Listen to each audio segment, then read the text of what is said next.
रमेश जी, थोड़ा सा व्यक्तिगत प्रश्न है जी कहिए। 15 साल पहले आप केवल 600 रुपए लेकर के दिल्ली पहुंचे जी अपने भविष्य को उजागर करने के लिए। जी सर। आज आप यहां से 6,40,000 रुपए जीत कर जा रहे हैं, कैसा लग रहा है आपको? सर बहुत अच्छा। सर मैं एक बहुत छोटे से गांव से हूं और मेरे पिताजी किसान थे और किसान के घर में सर ना खाने के लिए चावल दाल तो होता है बट पैसे नकदी नहीं होते। तो वो संघर्ष था, देखा था। स्कूल, सरकारी स्कूल जाना, मुझे याद है सर 1ली से 7वीं तक हम में से कोई चप्पल नहीं पहनता था और वो बुरा भी नहीं लगता सर क्योंकि मैं ही केवल नहीं पहनता था, क्लास में कोई भी नहीं पहनता था, किसी के पास थे ही नहीं। आपकी जो दुख होता है वो तुलना से आता है, अगर आप तुलना ना करो तो दुख नहीं होता। क्या बात है, बहुत खूब, बहुत अच्छी बात। मुझे याद है सर हम जब स्कूल से निकलते थे तो बड़े उछलते हुए चलते थे क्योंकि ना अलकतरा जो कोलतार की सड़क होती है वो बहुत गर्म हो जाती है दोपहर के समय में। बिल्कुल। और मुझे कोई उस बात का उस वक्त सर लगता ही नहीं था कि अच्छा पैर में चप्पल होते तो कम गर्म लगता। हम मेढक की तरह ऐसे उछल के सारे बच्चे, वो एक अजीब ही सीन होता था। वहां से फिर पढ़ाई 10वीं के बाद ये था पिताजी का कि बच्चा पढ़े, हर किसान का मन होता है। घर की तो तकलीफें सर, हर इंसान की अपनी तकलीफें, हमारा देश कोई बहुत अमीर देश नहीं, हर की है, मेरी भी बहुत बड़ी है। पिताजी की इच्छा थी गांव के स्कूल में वही पढ़े। 6ठी क्लास में हम लोगों की ABCD होती थी, इंग्लिश होती थी। जी।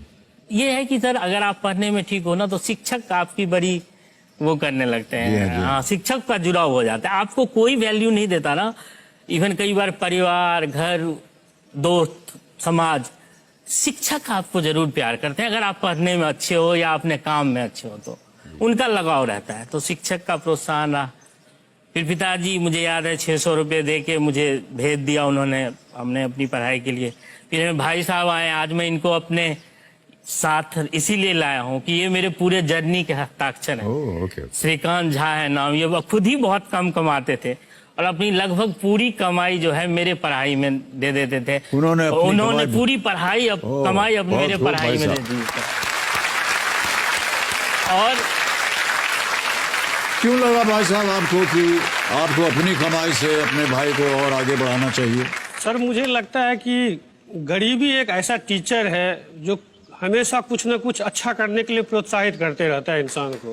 क्या बात है। और सही समय पे सही मार्गदर्शन मिल जाए तो इंसान वो सब कुछ हासिल कर सकता है जो उसकी दिली इच्छा है। कितनी सुंदर बात कही सर आपने।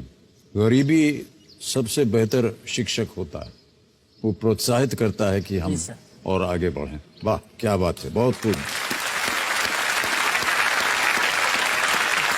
उसके बाद फिर जब आप अपने काम में लग गए तो फिर आप अमेरिका भी गए, जो आपकी एक मन में एक भावना थी, एक आशा थी कि कभी हम अमेरिका जाएं, और वहां का माहौल आपको बिल्कुल अलग लगा।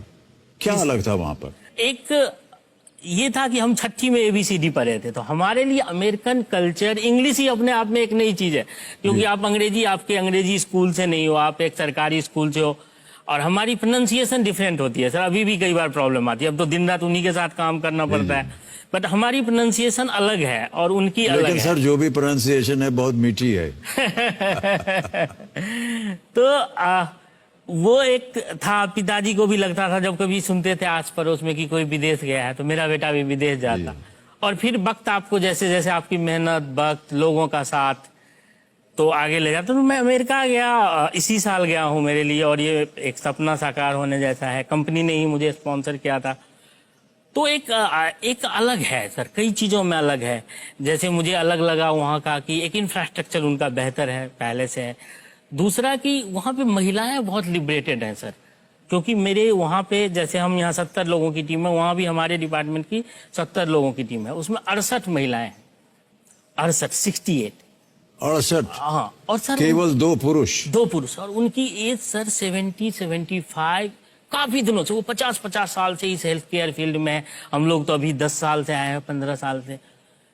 और वो इतना खुश हैं सर जब वो डांस करते हैं, जब वो पार्टी करते हैं।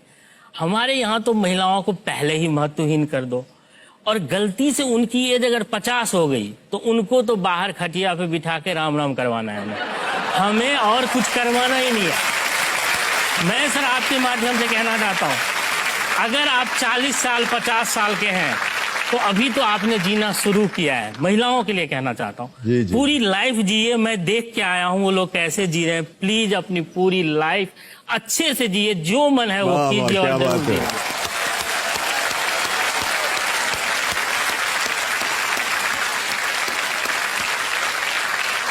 पत्नी जी आप सुन रही हैं कि नहीं? जी सर। 40-50 साल, अब हम आपकी उम्र नहीं पूछ रहे हैं लेकिन आप बोल रहे हैं कि उसके बाद भी आपको एकदम जी करके जीना है, तब आपकी जिंदगी तभी से शुरू होने वाली है। जितनी महिलाएं हैं सब बहुत खुश हैं भावेश जी आपसे, आपकी बातों से सुन के, आपकी भावनाओं मेरी- को सुनकर।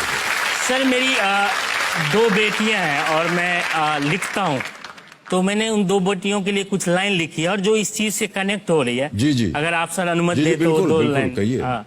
बेटी तुम बड़ी मत होना, वाह। बेटी तुम बड़ी मत होना, कुछ सवाल उठाए जाएंगे, कुछ परंपराएं दिखाई जाएंगी, तुम्हारी खुशी के बदले तुम देवी बना दी जाएगी। इनकी झूठी दिलासों में अपनी हंसी मत खोना, बेटी तुम बड़ी मत होना। क्या बात है, वाह वाह, क्या बात। समाज के ठेकेदार समाज के ठेकेदार हर चीज का ठेका लेते हैं, औरत के धर्म का ठेका लेते हैं, औरत के शर्म का ठेका लेते हैं। इनकी